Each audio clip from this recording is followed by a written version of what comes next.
Langit di atas pesisir Israel mendadak terkoyak oleh pemandangan yang menyerupai kiamat mini ketika sebuah ledakan maha dahsyat menghantam kilang minyak Haifa, fasilitas pemrosesan energi terbesar di negara itu.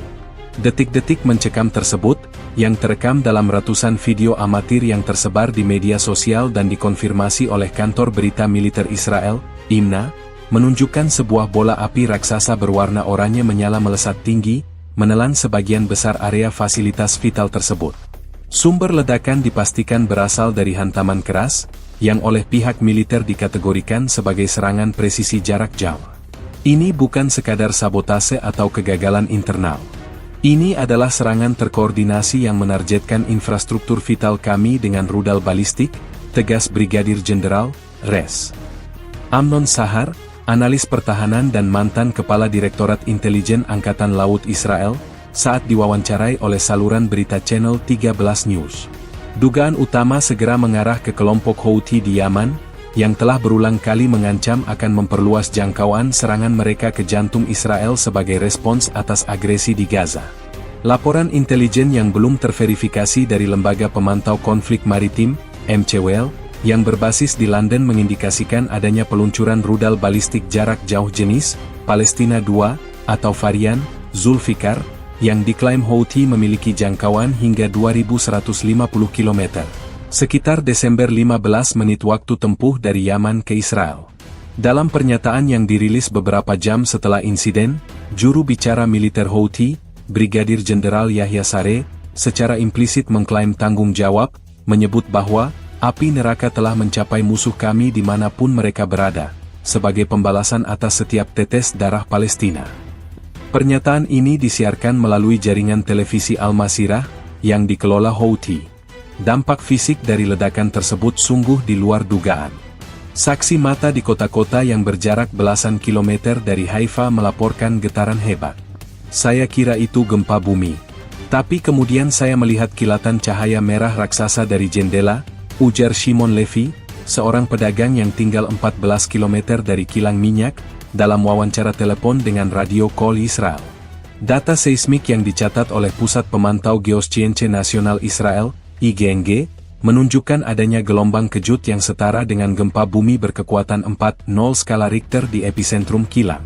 Dampak paling mencolok adalah laporan mengenai pecahnya kaca dalam radius 15 km di sekeliling area ledakan, menciptakan pemandangan ribuan bangunan dengan jendela hancur dan puing-puing berserakan.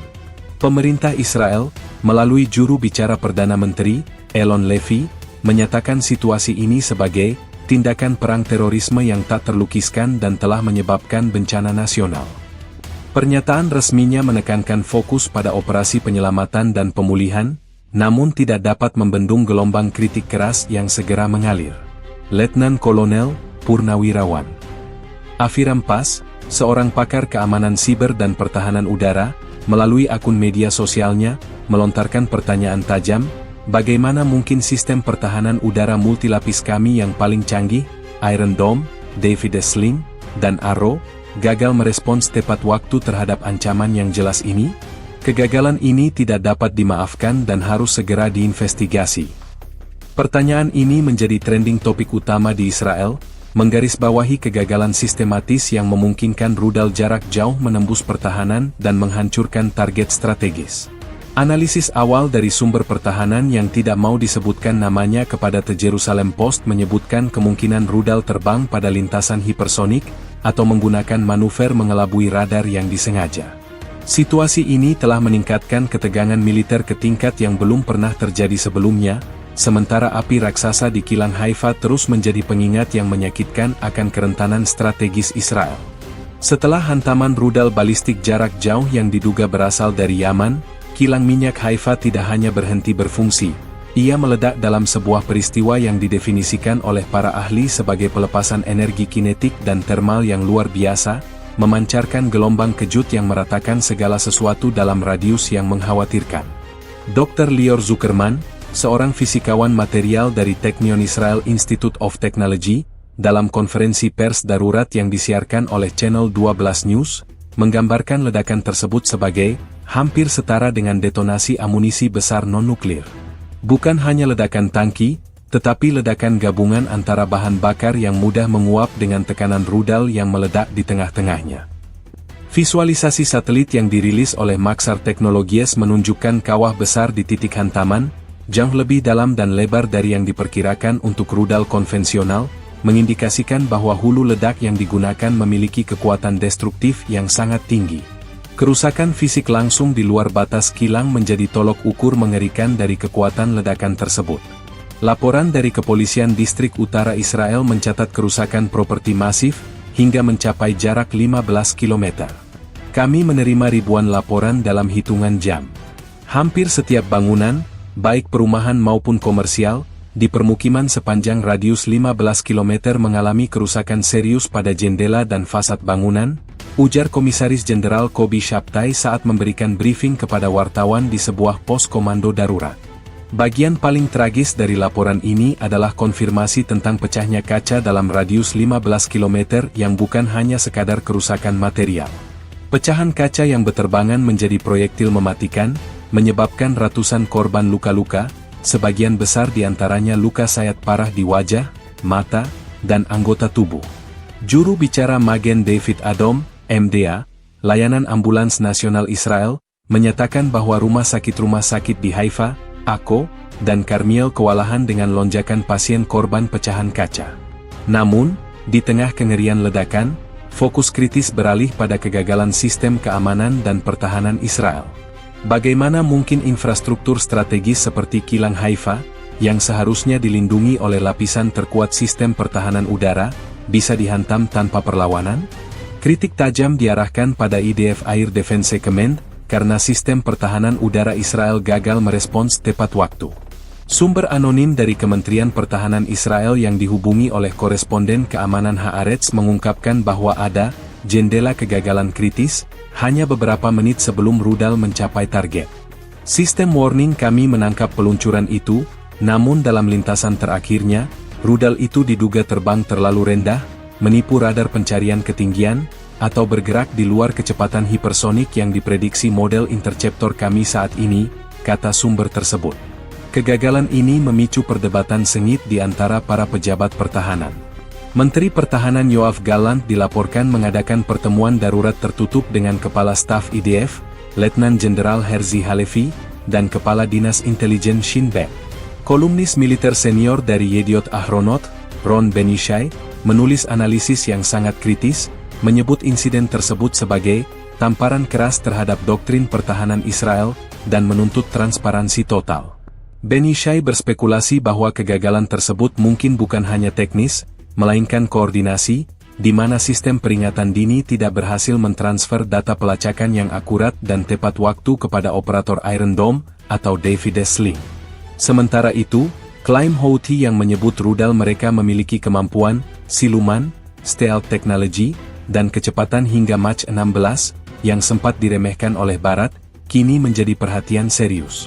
Laporan terbaru dari Center for Strategic and International Studies, CSIS, di Washington DC, yang diterbitkan pasca serangan, meninjau kembali kemampuan rudal Houthi yang disokong Iran, menyimpulkan bahwa rudal balistik jarak jauh mereka memang menunjukkan peningkatan signifikan dalam hal manuverabilitas terminal.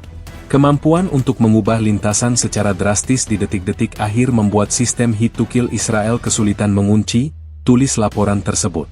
Kegagalan pencegatan ini tidak hanya mengakibatkan kerusakan fisik kilang, tetapi juga merusak persepsi keamanan absolut Israel, mengirimkan gelombang kekhawatiran yang jauh lebih luas daripada pecahan kaca di radius 15 km. Kondisi atmosfer dan kepanikan warga, siang hari berubah menjadi malam dan gelombang kengerian massal.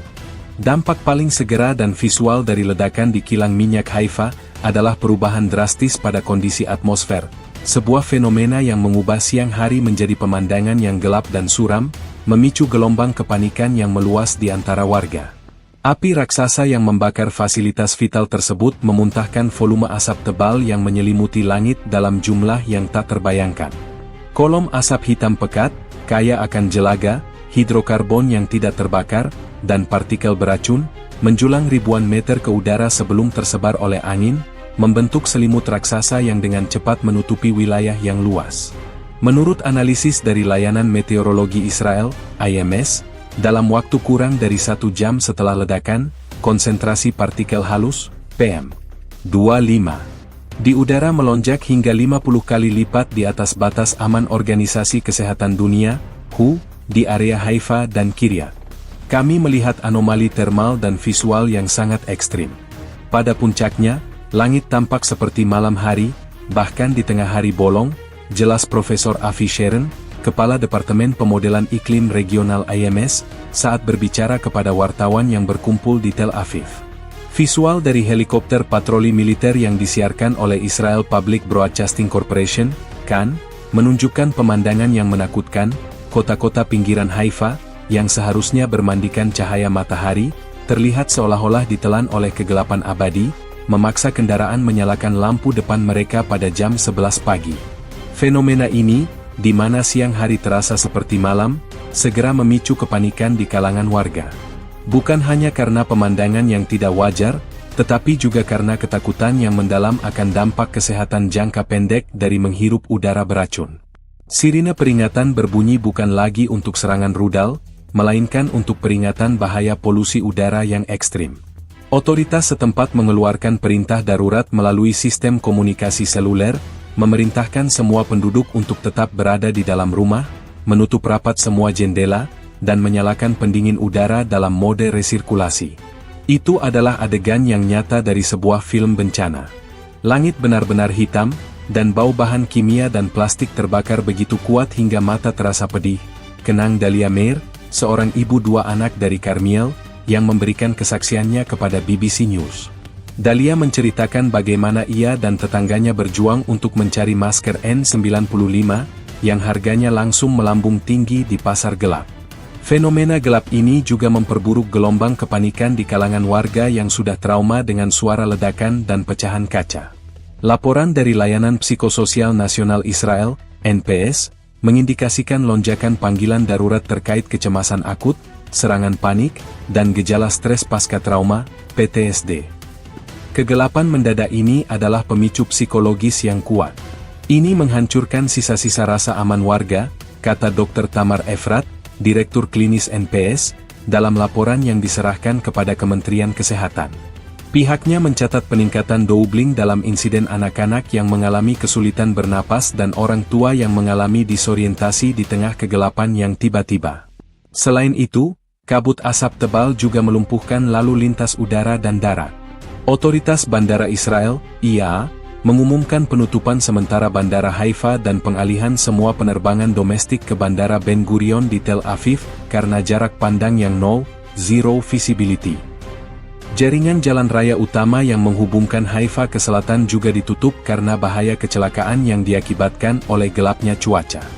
Juru bicara militer IDF, dalam konferensi pers yang diadakan di ruang kedap udara, menekankan bahwa tim pemadam kebakaran dan spesialis zat berbahaya, Hazmat, sedang berupaya keras untuk memadamkan api, namun mengakui bahwa skala kebakaran tangki minyak sangat besar dan diperkirakan akan memakan waktu berhari-hari. Mereka juga mengimbau masyarakat untuk tidak memperburuk kepanikan dengan menyebarkan informasi yang belum terverifikasi di media sosial. Sayangnya, gambar-gambar langit yang gelap gulita sudah terlanjur beredar ke seluruh dunia, menjadi simbol visual global dari serangan tragis terhadap infrastruktur energi Israel, sekaligus peringatan mengerikan tentang kerentanan sipil terhadap dampak sekunder dari konflik. Tumpahan minyak mengubah sungai menjadi arus hitam kental, bencana ekokriminal dan ribuan korban terbawa arus. Di saat mata dunia masih terpaku pada bola api raksasa dan langit yang diselimuti asap hitam, bencana sekunder yang jauh lebih luas dan berpotensi lebih mematikan mulai terungkap di bawahnya. Tumpahan minyak besar-besaran dari kilang minyak Haifa yang meledak telah menciptakan malapetaka ekologis dan kemanusiaan. Ledakan kuat yang menghancurkan tangki penyimpanan utama tidak hanya memicu kebakaran hebat, tetapi juga merobek jalur pipa utama dan tangki penampungan sekunder, melepaskan jutaan liter minyak mentah dan olahan yang mengalir tak terkendali. Laporan awal yang suram dari Kementerian Perlindungan Lingkungan Israel, MEP, menyebutkan bahwa sistem drainase kilang yang dirancang untuk menahan tumpahan besar-besaran telah gagal total akibat kekuatan serangan rudal. Minyak kental berwarna hitam legam itu dengan cepat membanjiri dataran rendah di sekitar kilang sebelum menemukan jalannya ke sistem perairan alami. Dampak yang paling parah terjadi pada Sungai Kishon, salah satu sungai utama di Israel Utara. Dalam hitungan jam, tumpahan minyak mengubah sungai menjadi arus hitam kental, sebuah sungai minyak yang bergerak lambat namun mematikan. Dr. Eyal Ben David, seorang ahli hidrologi dari Universitas Ben Gurion, yang dikirim ke lokasi, mengatakan kepada Israel Hayom bahwa dia tidak pernah melihat fenomena polusi skala ini. Ini bukan lagi air, ini adalah gel lumpur minyak yang berat. Gravitasi menariknya ke segala arah dengan kecepatan yang mengejutkan, mencari jalur terendah untuk mengalir, jelasnya. Bencana yang disebut oleh aktivis lingkungan sebagai bencana ekokriminal abad ini, itu segera meluas dari kawasan industri ke area pemukiman dan pertanian. Minyak kental tersebut, yang kini bergerak melampaui tepian sungai, mulai menggenangi rumah, lahan pertanian, dan jalan di permukiman padat penduduk yang berada di lembah Kishon. Warga yang berada di jalur aliran minyak kental itu tiba-tiba mendapati rumah mereka dikepung oleh genangan hitam setinggi lutut, bahkan pinggang. Laporan kemanusiaan yang muncul dari lapangan sungguh mengerikan. Minyak yang mengalir dengan deras, ditambah dengan hujan lokal yang turun setelah ledakan, menciptakan arus berbahaya. Operasi penyelamatan Komando Depan Militer, Home Front Command, mengeluarkan peringatan darurat yang dramatis. Ada laporan setidaknya 10.000 orang terbawa arus minyak. Angka ini, yang masih dalam tahap estimasi awal dan memerlukan verifikasi penuh, sebagian besar terdiri dari warga di permukiman kumuh dan pekerja asing yang tinggal di asrama darurat di dekat kilang yang tidak memiliki waktu cukup untuk mengungsi. Kolonel Purnawirawan Rina Katz, mantan Kepala Operasi Penanggulangan Bencana IDF, yang kini menjadi sukarelawan di lapangan, menggambarkan situasinya kepada Associated Press, AP, ini adalah lingkungan yang sangat mematikan. Minyak itu licin, lengket, dan padat. Ketika seseorang terjebak di dalamnya, ia menahan mereka seperti pasir apung. Dan yang paling parah, sifatnya yang beracun menyebabkan gangguan pernapasan dan kulit yang parah dalam hitungan menit. Tim SAR menghadapi kesulitan luar biasa untuk membedakan antara air banjir biasa dan arus minyak kental, dan setiap upaya penyelamatan menjadi operasi yang membutuhkan perlengkapan khusus yang lambat. Menteri Urusan Sosial, Meir Cohen, dalam pernyataan yang emosional di Knesset, mengkonfirmasi bahwa timnya sedang berjuang untuk memverifikasi data korban hilang. Ribuan keluarga telah terpisah. Kami telah mendirikan pusat pengungsian massal, tetapi keparahan bencana ini, orang-orang yang secara harfiah tersapu oleh sungai minyak, sungguh di luar pengalaman kami, kata Cohen. Tumpahan ini tidak hanya mematikan, tetapi juga sangat beracun. Layanan Kesehatan Masyarakat Israel, PHS, mengingatkan bahwa kontak kulit yang berkepanjangan dapat menyebabkan luka bakar kimia dan menghirup uapnya bisa memicu edema paru. Kisah-kisah individu mulai muncul, menggambarkan perjuangan untuk melarikan diri dari banjir hitam. Neta Levi, seorang relawan muda dari kibbutz yang berdekatan, menceritakan pengalamannya kepada Channel 13 News saat ia membantu mengeluarkan seorang wanita tua yang setengah tenggelam dalam minyak. Bau solar sangat menyengat, dan dia tidak bisa membuka mata atau bernapas. Kami harus menariknya keluar dengan tali karena kami tidak bisa berdiri tegak di atas lumpur minyak itu, ujarnya. Bencana tumpahan minyak ini telah mengubah krisis militer menjadi tragedi kemanusiaan dan ekologis yang akan membekas selama beberapa generasi. Operasi penyelamatan di atas lautan minyak, tim SAR sulit bergerak dan ribuan hewan ternak hilang. Setelah bencana tumpahan minyak mengubah kawasan di sekitar kilang minyak Haifa menjadi hamparan lumpur hitam yang pekat, operasi penyelamatan berubah menjadi upaya yang paling berbahaya dan penuh tantangan dalam sejarah penanggulangan bencana Israel. Fokus utama dalam operasi penyelamatan, Black Tide, sebutan yang diberikan oleh Komando Depan Militer, kini bukan hanya mengevakuasi korban yang tergenang, tetapi juga mengatasi medan yang benar-benar tidak mungkin, minyak yang sangat licin, beracun, dan menghalangi setiap gerakan. Mayor Jenderal, Res. Itzhak Turgeman, Komandan Lapangan Operasi SAR Gabungan IDF dan Polisi, secara jujur mengakui kesulitan ini saat briefing kepada wartawan di sebuah posko sementara di Kiryat Bialik. Kami tidak sedang melakukan operasi banjir biasa. Ini adalah operasi di atas permukaan yang seolah hidup. Minyak kental ini sangat licin, dan setiap langkah yang diambil tim kami harus diperhitungkan. Satu kesalahan kecil bisa membuat penyelamat menjadi korban, ujarnya, seperti dikutip oleh Mako News. Tim penyelamat, yang terdiri dari pasukan khusus unit 669, evakuasi tempur, pemadam kebakaran, dan relawan terlatih, terpaksa mengenakan perlengkapan pelindung hazmat, hazardous material, lengkap, yang memperlambat pergerakan dan meningkatkan risiko kelelahan termal. Kesulitan utama yang dihadapi adalah mobilitas. Minyak yang menggenangi lahan pertanian dan jalan utama setebal 30 hingga 70 cm, membuatnya tidak mungkin dilintasi oleh kendaraan penyelamat beroda biasa. Helikopter menjadi alat evakuasi utama, tetapi proses pengangkatan korban menjadi sangat rumit karena sifat minyak yang lengket. Petugas paramedis kepala, Shira Levy, dari MDA, yang berpartisipasi langsung dalam evakuasi, menceritakan kepada The Times of Israel bahwa mereka harus membersihkan sebagian minyak dari tubuh korban sebelum mereka dapat mengikat tali pengaman. Jika tali pengaman terkena terlalu banyak minyak, ia akan menjadi terlalu licin untuk dipegang, baik oleh tim di bawah maupun operator winch di atas. Kami kehilangan waktu berharga hanya untuk membersihkan korban yang tenggelam dalam minyak, katanya. Selain bahaya terpeleset dan terperangkap, ancaman toksisitas menjadi kendala terbesar. Minyak yang menguap melepaskan gas hidrokarbon berbahaya. Tim penyelamat hanya diperbolehkan bertugas dalam siklus 20 menit untuk menghindari keracunan.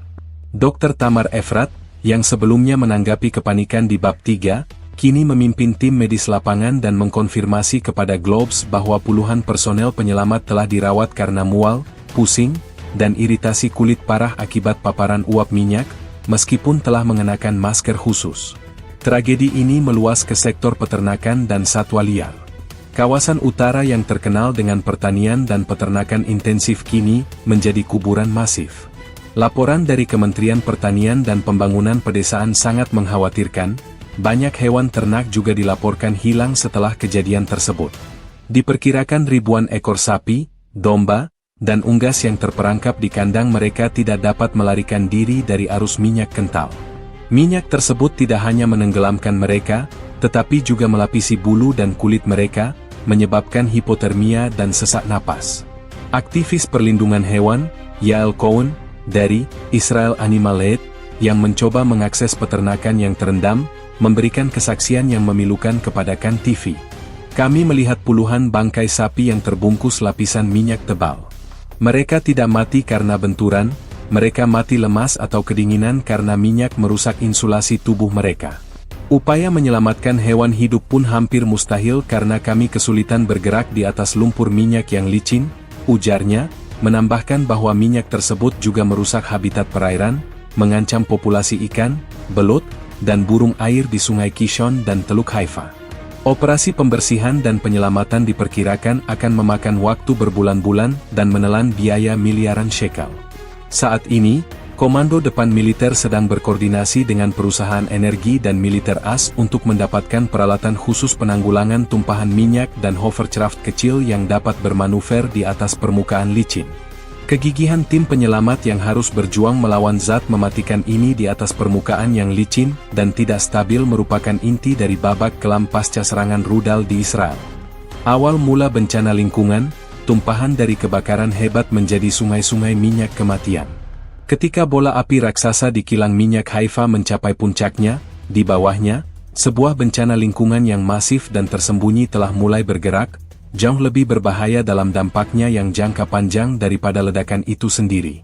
Kehancuran infrastruktur kilang yang diakibatkan oleh rudal jarak jauh dari Yaman telah melepaskan volume minyak mentah dan bahan bakar olahan yang diperkirakan oleh para ahli melampaui 100 juta liter, memicu tahap awal dari apa yang kini disebut sebagai bencana ekomiliter terburuk di Mediterania Timur. Intensitas ledakan pada bab 2 tidak hanya memicu kebakaran hebat di tangki penyimpanan, tetapi yang lebih krusial, ledakan itu merobek dasar dari setidaknya 5 tangki penyimpanan raksasa dan merusak stasiun pompa utama. Kegagalan struktural ini menyebabkan cairan hitam pekat itu merembes dan mengalir dengan kecepatan tinggi.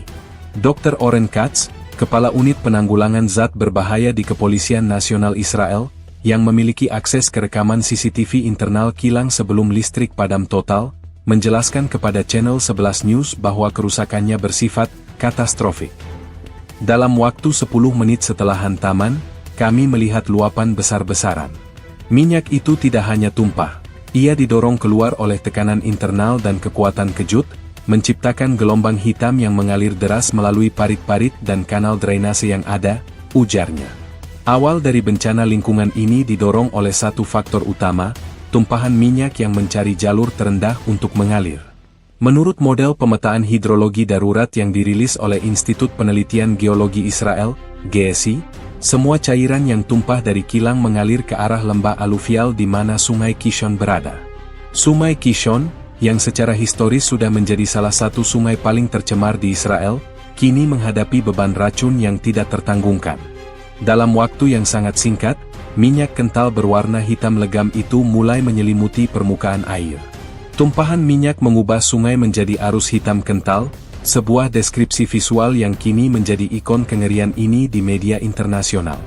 Profesor Tamar Eyal, seorang ahli biologi kelautan dari Universitas Haifa, yang menyaksikan pemandangan itu dari helikopter observasi, memberikan kesaksiannya kepada Reuters. Sungai itu benar-benar menghilang. Yang ada hanyalah minyak yang bergerak, hampir seperti lava cair, tapi dingin dan mematikan. Sungai Kishon, dan anak-anak sungainya, kini adalah saluran pengiriman racun yang menggenangi lahan pertanian di sekitarnya, kata Profesor Eyal dengan nada khawatir. Minyak kental yang tebal dan berat ini tidak hanya menutupi permukaan, mencegah pertukaran oksigen, tetapi juga memiliki konsentrasi tinggi senyawa polisiklik aromatik hidrokarbon, PAH, yang sangat karsinogenik. Analisis sampel awal oleh Kementerian Kesehatan Israel, MOH, yang diumumkan melalui portal resminya, menunjukkan bahwa kontaminasi telah meluas melampaui batas sungai. Konsentrasi zat toksik di tanah dan air permukaan di sekitar daerah aliran sungai telah melampaui 1000 kali lipat batas aman untuk kehidupan akuatik dan pertanian. Demikian bunyi pernyataan dari MOH, memperingatkan bahwa pembersihan akan memerlukan pemindahan tanah dalam skala besar. Bencana ini dengan cepat menjadi krisis pangan regional. Ratusan hektar lahan pertanian di Jezreel Valley yang mengandalkan irigasi dari anak sungai Kishon kini terancam tidak dapat ditanami selama bertahun-tahun. Para petani yang diwawancarai oleh Globes, sebuah surat kabar bisnis Israel, mengungkapkan keputusasaan mereka. Kami tidak hanya kehilangan panen, kami kehilangan tanah kami. Minyak ini meracuni tanah hingga ke akar. Bagaimana kami bisa bertani lagi? Tanya Yossi Shmuel, seorang petani gandum dari sebuah moshev di dekat Akko, yang seluruh ladangnya kini bermandikan lumpur minyak. Bencana tumpahan minyak ini bukan hanya kerusakan lokal, ini adalah serangan terhadap sistem ekologis regional, sebuah krisis yang memperlihatkan kerentanan Israel tidak hanya di udara, tetapi juga di air dan tanah, yang akan membutuhkan intervensi internasional dan upaya pemulihan yang sangat panjang dan mahal untuk dapat mengembalikan ke kondisi semula. Dampak banjir minyak dan kerusakan infrastruktur, rumah tergenang, jalan utama lumpuh, dan ancaman kelumpuhan ekonomi regional. Bencana tumpahan minyak yang berawal dari serangan rudal di kilang minyak Haifa telah melampaui krisis lingkungan. Ini telah menjadi kelumpuhan infrastruktur dan krisis perumahan di kawasan Israel Utara. Minyak mentah dan olahan yang mengalir deras, seperti yang dijelaskan pada bab 6, tidak hanya meracuni Sungai Kishon, tetapi kini telah membanjiri seluruh jalur air dan sistem drainase di kawasan industri dan pemukiman, menciptakan banjir minyak yang melumpuhkan kehidupan sehari-hari. Laporan dari lapangan menunjukkan bahwa minyak kental tersebut dengan cepat menggenangi rumah, lahan pertanian, dan jalan di sepanjang jalur alirannya, memaksa evakuasi darurat dalam skala yang belum pernah terjadi. Menurut laporan penilaian kerusakan darurat yang dirilis oleh Badan Manajemen Darurat Nasional, NEMA, ratusan rumah di permukiman padat karya di sebelah timur Haifa dan sepanjang tepi lembah Kishon telah terendam minyak hingga ketinggian pinggang. Ini bukan lagi air. Minyak ini merusak secara permanis. Ia meresap ke dalam pondasi, dinding gipsum, dan perabotan. Rumah-rumah ini, secara praktis, tidak dapat dihuni lagi, kata arsitek kepala NEMA, Dr. Moshe Dayan, dalam konferensi pers yang disiarkan oleh channel 13 News. Dr. Dayan menjelaskan bahwa properti yang tergenang minyak memerlukan proses dekontaminasi yang ekstrim, yang bisa memakan waktu minimal 6 bulan hingga 1 tahun, dan banyak yang mungkin harus dirobohkan sepenuhnya. Kelumpuhan utama terjadi pada infrastruktur transportasi. Beberapa bagian utama dari Jalan Tol Nasional 4 dan Jalan Raya 75 yang menghubungkan Haifa ke wilayah selatan dan timur kini tidak dapat dilalui karena genangan minyak tebal. Minyak kental di jalan menciptakan bahaya tergelincir yang ekstrim dan merusak aspal secara signifikan. Juru bicara Kepolisian Lalu Lintas Nasional, Inspektur RS Shmueli, mengumumkan bahwa seluruh lalu lintas di koridor utara telah dialihkan ke rute memutar yang panjang, menyebabkan kemacetan parah dan penundaan logistik yang kritis. Kami terpaksa menutup jalan-jalan ini. Upaya untuk membersihkan lapisan minyak yang tebal ini tidak bisa dilakukan dengan cepat, ini memerlukan bahan kimia pelarut khusus dan waktu, jelas Inspektur Shmueli kepada wartawan. Kelumpuhan ini berdampak langsung pada rantai pasokan regional, termasuk pengiriman medis dan logistik militer. Di sektor pertanian, krisis ini mencapai skala yang menghancurkan.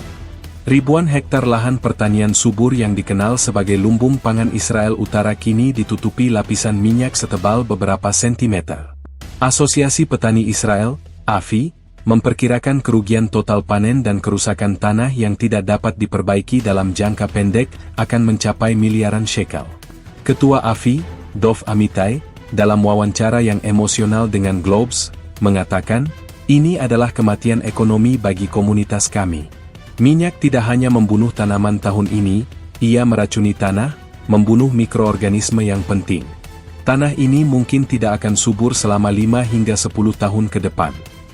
Ia mendesak pemerintah untuk segera mengumumkan paket bantuan, Marshall Plan, untuk pemulihan tanah. Bencana ini juga menargetkan infrastruktur yang kurang terlihat namun vital, yaitu sistem air bersih dan saluran pembuangan. Perusahaan Air Nasional, Mekorot, mengumumkan bahwa mereka terpaksa mematikan beberapa sumur pengeboran di dekat lembah Kishon karena risiko kontaminasi air tanah. Minyak yang merembes ke sistem pembuangan telah melumpuhkan stasiun pengolahan limbah regional, mengancam penyebaran penyakit yang ditularkan melalui air. Kementerian Kesehatan mengeluarkan peringatan tegas tentang risiko wabah penyakit menular di area yang tergenang minyak. Secara keseluruhan, dampak bencana ini terhadap infrastruktur telah mengancam kelumpuhan ekonomi regional Israel Utara.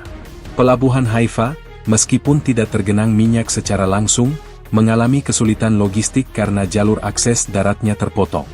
Analisis ekonomi awal dari Bank of Israel memperkirakan bahwa kerugian kumulatif akibat kerusakan infrastruktur, pertanian, dan gangguan rantai pasokan dapat memangkas pertumbuhan produk domestik bruto, PDB, Israel setidaknya 0,5% pada kuartal mendatang.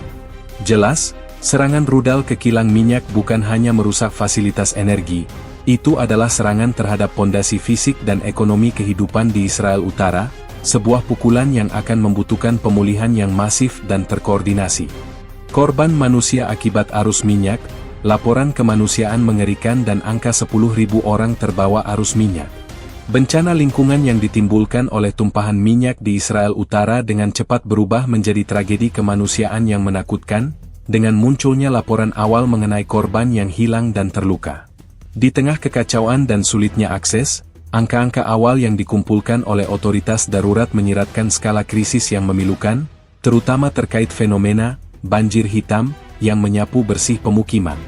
Titik fokus kengerian ini adalah laporan tentang setidaknya 10.000 orang terbawa arus minyak. Angka ini, yang disampaikan secara hati-hati oleh juru bicara Badan Manajemen Darurat Nasional, NEMA, Letnan Kolonel, Res. Tamar Gifati, saat briefing tertutup yang bocor ke Hadashot News, merupakan estimasi berbasis pemetaan populasi di area yang langsung terendam oleh luapan minyak kental dari Sungai Kishon. Kami bekerja dengan asumsi terburuk. Area yang terendam minyak sangat padat penduduk, dihuni oleh pekerja migran, komunitas berpenghasilan rendah, dan permukiman informal.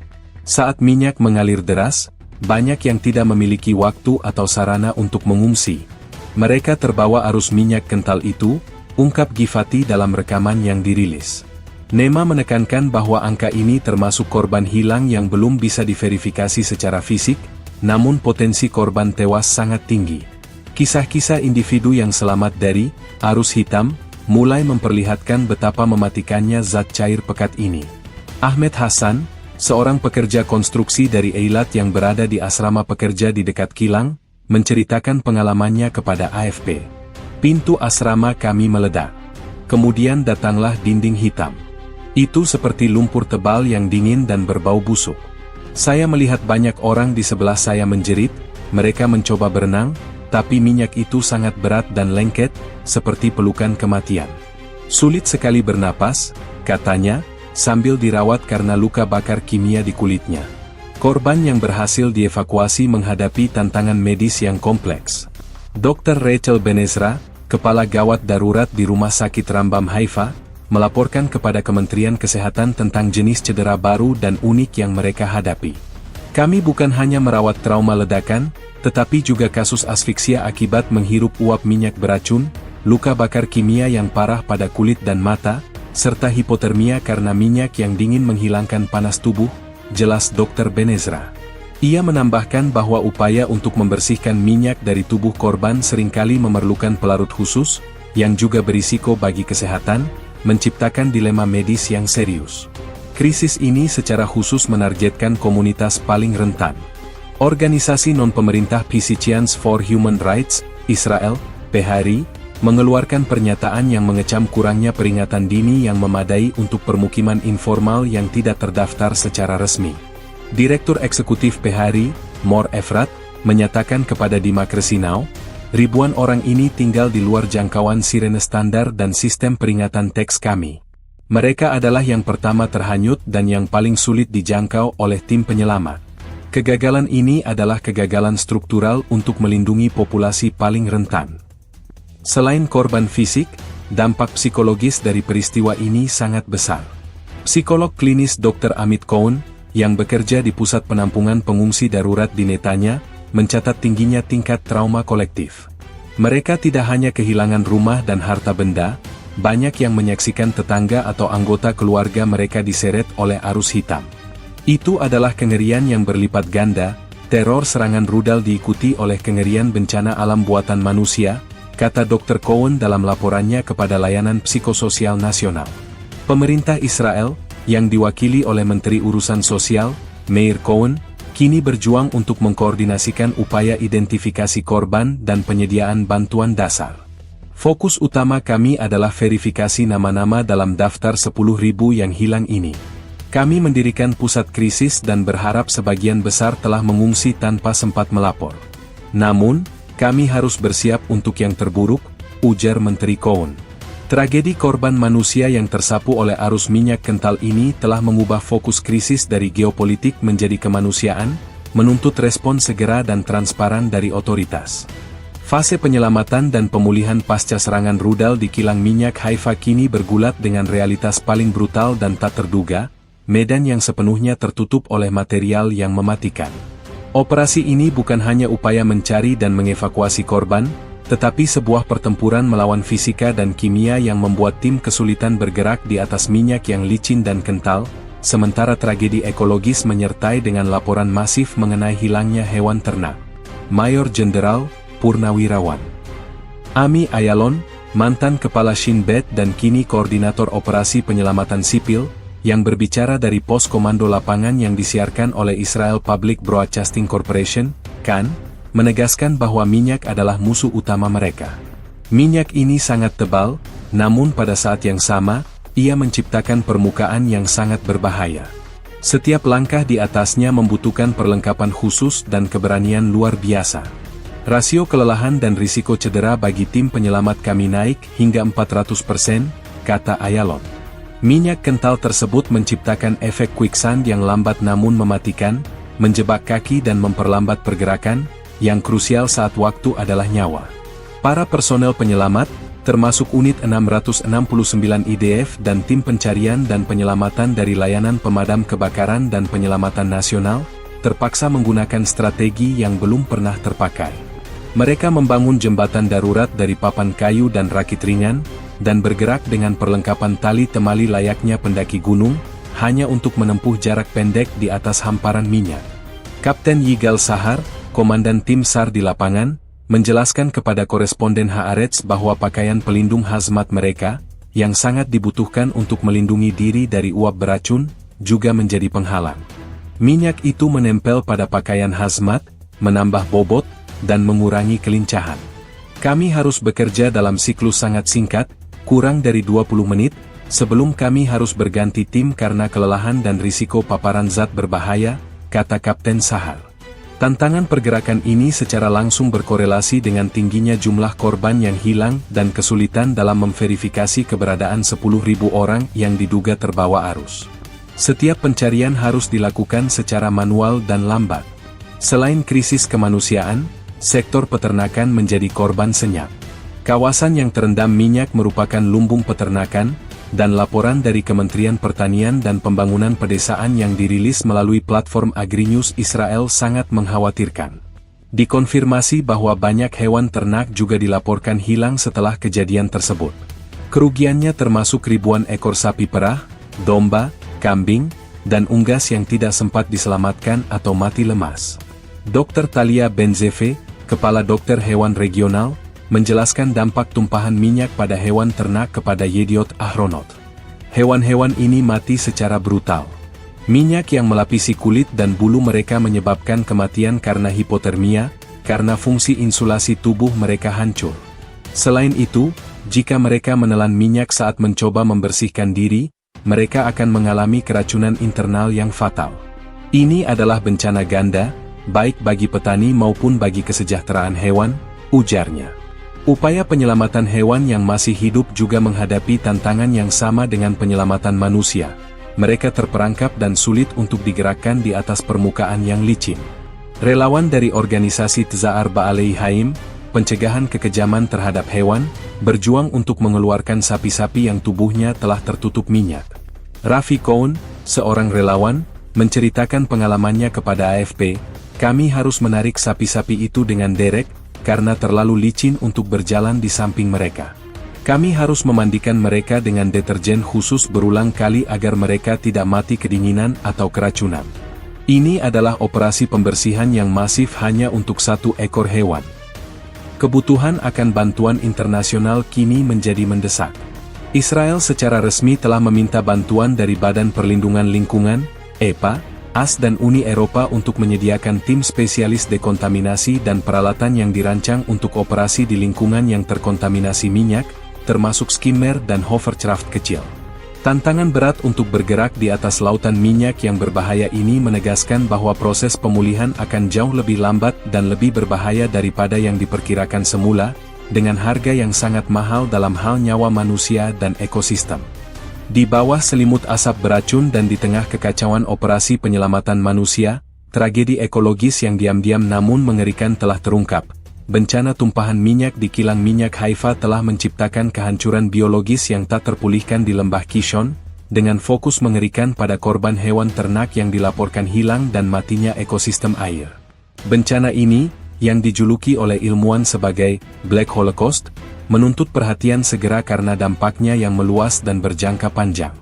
Laporan yang dirilis oleh Kementerian Perlindungan Lingkungan, MEP, bekerja sama dengan Perkumpulan Perlindungan Alam Israel, SPNI, menunjukkan bahwa ekosistem Sungai Kishon telah mengalami keruntuhan total. Minyak mentah yang pekat dan beracun dari kilang, seperti yang dijelaskan dalam bab 4, telah menutupi seluruh permukaan air, mencegah pertukaran oksigen. Dr. Noah Harari, seorang ahli ekotoksikologi dari Universitas Tel Aviv, dalam konferensi pers yang disiarkan oleh Channel 11 News, menyatakan, Kishon pada dasarnya mati. Tidak ada kehidupan di bawah permukaan minyak kental itu. Ikan, reptil air, dan invertebrata yang menjadi dasar rantai makanan telah tercekik atau keracunan. Ini adalah kematian biologis yang terjadi dalam hitungan jam. Ia menambahkan bahwa konsentrasi senyawa aromatik beracun di dalam air telah mencapai tingkat yang mematikan, yang dapat memusnahkan populasi akuatik di sungai tersebut selama bertahun-tahun. Krisis terbesar terjadi pada sektor peternakan di sepanjang anak sungai Kishon. Area ini dikenal sebagai sentra penghasil susu dan daging, namun kini telah berubah menjadi lahan basah yang mematikan.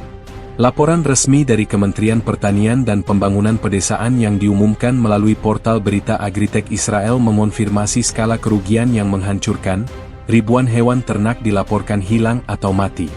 Angka ini mencakup sapi perah di Kibbutzim, domba dan kambing milik komunitas Bedouin, dan unggas di peternakan intensif yang tidak dapat melarikan diri dari arus minyak. Dr. Elad Charmeli, Kepala Dokter Hewan Regional Utara, memberikan kesaksian yang memilukan kepada Yediot Ahronot. Ia menjelaskan mekanisme kematian yang brutal. Hewan-hewan ini, terutama yang berbulu atau berambut tebal seperti domba dan sapi, terkena dua hal. Pertama, lapisan minyak yang tebal menghancurkan kemampuan insulasi termal mereka, menyebabkan hipotermia yang cepat. Kedua, ketika mereka mencoba membersihkan diri, secara naluriah mereka menjilati minyak, mereka menelan racun yang menyebabkan kegagalan organ internal yang cepat. Tim penyelamat hewan yang dipimpin oleh organisasi hak-hak hewan Israel, menghadapi dilema yang sama dengan tim penyelamat manusia. Sulitnya pergerakan di atas minyak yang licin, bab 9, dan terbatasnya waktu untuk dekontaminasi. Ayelet Shaket, seorang relawan veteran yang bekerja di tempat penampungan darurat untuk hewan ternak yang selamat, menceritakan pengalamannya kepada AFP. Kami menemukan sapi yang terbungkus minyak dari kaki hingga leher. Mereka kelelahan, menggigil, dan nyaris tidak bernapas. Kami harus memandikan mereka berjam-jam dengan deterjen khusus dan minyak nabati untuk mencoba menghilangkan minyaknya, sebuah proses yang traumatis bagi hewan dan sangat melelahkan bagi kami. Tragisnya, banyak yang tidak berhasil bertahan dari keracunan atau syok. Selain ternak, populasi burung migran yang menggunakan lembah Kishon sebagai jalur migrasi musiman menghadapi ancaman fatal. Bulu burung yang terkena minyak akan kehilangan daya apung dan kemampuan untuk terbang, menjebak mereka dalam genangan minyak hingga mati lemas. Pusat Ornitologi Israel, IOC, mengeluarkan peringatan merah, Red Alert, untuk kawasan tersebut, mengorganisir tim untuk memantau dan mencoba menyelamatkan burung-burung yang terperangkap. Dr. Amos Gilead, Kepala Riset IOC, mencatat dalam laporan internal, ratusan burung pantai dan burung air telah ditemukan tewas. Kita telah merusak salah satu koridor migrasi terpenting kita. Pemulihan lingkungan pesisir dan sungai akan memakan waktu setidaknya 1 dekade. Krisis ini secara efektif melenyapkan sumber daya alam vital Israel Utara, mengubah tanah pertanian subur menjadi gurun beracun dan sistem sungai yang rapuh menjadi selokan pembuangan limbah. Upaya pembersihan tidak hanya membutuhkan waktu dan biaya yang sangat besar, tetapi juga merupakan perlombaan melawan waktu untuk mencegah minyak merembes lebih dalam ke air tanah, akuifer, yang dapat menciptakan bencana kesehatan masyarakat di masa depan. Kerugian ekologis dan hilangnya hewan ternak ini telah menambah dimensi tragis baru pada serangan rudal tersebut. Menanggapi hantaman rudal dahsyat di kilang minyak Haifa dan bencana tumpahan minyak yang terjadi, pemerintah Israel bergerak cepat untuk mengendalikan krisis, meskipun diwarnai dengan kepanikan dan gelombang kritik tajam terhadap kegagalan pertahanan. Tak lama setelah bola api muncul, Kabinet Keamanan Israel mengadakan rapat darurat di bunker rahasia di Tel Aviv, yang menghasilkan deklarasi resmi mengenai keadaan darurat nasional, Keren Hayom, di seluruh distrik utara. Perdana Menteri, dalam pidato yang disiarkan langsung melalui semua saluran nasional, mengumumkan langkah-langkah drastis. Kami telah diserang secara barbar oleh teroris yang didukung Iran dari Yaman. Kami menganggap ini sebagai serangan terhadap kedaulatan dan infrastruktur vital kami. Mulai saat ini, distrik utara berada di bawah komando darurat sipil militer, tegasnya, seperti diliput oleh Channel 12 News. Deklarasi ini memberikan wewenang penuh kepada Komando Depan Militer, Home Front Command, untuk memimpin semua operasi penyelamatan, pembersihan, dan penertiban sipil, memobilisasi sumber daya nasional secara cepat. Langkah pertama yang segera diambil adalah mobilisasi pasukan dalam skala besar. Ribuan tentara cadangan, terutama dari unit-unit insinyur, logistik, dan medis, dipanggil kembali bertugas. Tugas utama mereka adalah mengamankan perimeter kilang yang rusak, membantu operasi pencarian dan penyelamatan di lautan minyak kental, dan mendukung evakuasi massal. Kepala Staf Umum IDF, Letnan Jenderal Herzi Halevi, dalam pernyataan publik yang singkat, mengumumkan bahwa seluruh sumber daya teknis militer, termasuk unit penerbangan tanpa awak untuk pemetaan kerusakan dan unit hazmat, bahan berbahaya, khusus, telah dikerahkan. Fokus pertama kami adalah menyelamatkan nyawa dan mengamankan minyak agar tidak menyebar lebih jauh ke Laut Mediterania. Kami mengubah tentara kami menjadi tim penanggulangan bencana terbesar yang pernah dikerahkan Israel, ujar Halevi, yang pernyataannya dikutip oleh IDF spokesperson UNIT. Selain mobilisasi fisik, pemerintah juga membentuk gugus tugas krisis lintas kementerian yang terdiri dari Kementerian Lingkungan Hidup, Kementerian Pertahanan, dan Kementerian Kesehatan untuk mengoordinasikan respons terhadap bencana ekologis dan kesehatan. Menteri Perlindungan Lingkungan, Idit Silman, mengumumkan alokasi anggaran darurat sebesar 500 juta shekel untuk pembelian alat pembersih tumpahan minyak, skimmer, dan bahan kimia penawar racun, dispersan, dari pasar internasional, sebagaimana dilaporkan oleh surat kabar Business Globes. Namun, respons pemerintah ini segera menghadapi gelombang kritik keras dari dalam negeri. Publik dan oposisi menuntut pertanggungjawaban atas kegagalan pertahanan udara yang memungkinkan rudal Yaman menghantam target strategis tanpa dicegat, seperti disorot dalam bab 2. Mantan Perdana Menteri dan Ketua Oposisi, Yair Lapid, dalam pidatonya di Knesset, menyerang keras kepemimpinan saat ini. Kegagalan pertahanan udara ini adalah kegagalan kepemimpinan. Ini adalah malapetaka nasional yang dapat dicegah. Bagaimana mungkin warga Israel tidak lagi aman di bawah sistem pertahanan termahal di dunia? Kami menuntut segera penyelidikan independen terhadap kegagalan ini, desak Lapid, seperti diliput oleh The Jerusalem Post. Kritik juga datang dari tingkat militer dan intelijen. Kolumnis keamanan senior dari Ma'arif, Tal Lefram, menulis bahwa deklarasi keadaan darurat hanya menutupi fakta bahwa ini adalah kegagalan intelijen dan pertahanan. Perdana Menteri harus menjelaskan mengapa ancaman rudal jarak jauh dari Yaman tidak ditanggapi dengan kesiapan interseptor, pencegat, yang memadai. Warga pantas mendapatkan jawaban, bukan sekadar mobilisasi militer. Pusat Informasi Pemerintah, GIC, berupaya keras untuk menenangkan publik dan melawan narasi kritik, dengan mengeluarkan serangkaian pembaruan yang fokus pada heroikisme tim penyelamat. Meskipun demikian, tekanan politik terus meningkat. Desakan untuk membentuk Komisi Penyelidikan Negara, State Commission of Inquiry, terhadap peristiwa ini telah menjadi topik dominan di Knesset, menandakan bahwa selain menghadapi bencana di lapangan, pemerintah juga harus berjuang untuk mempertahankan legitimasi dan stabilitas internalnya di tengah krisis. Langkah-langkah darurat ini, sementara diperlukan, gagal sepenuhnya membendung kekecewaan publik terhadap kegagalan keamanan yang telah memicu bencana.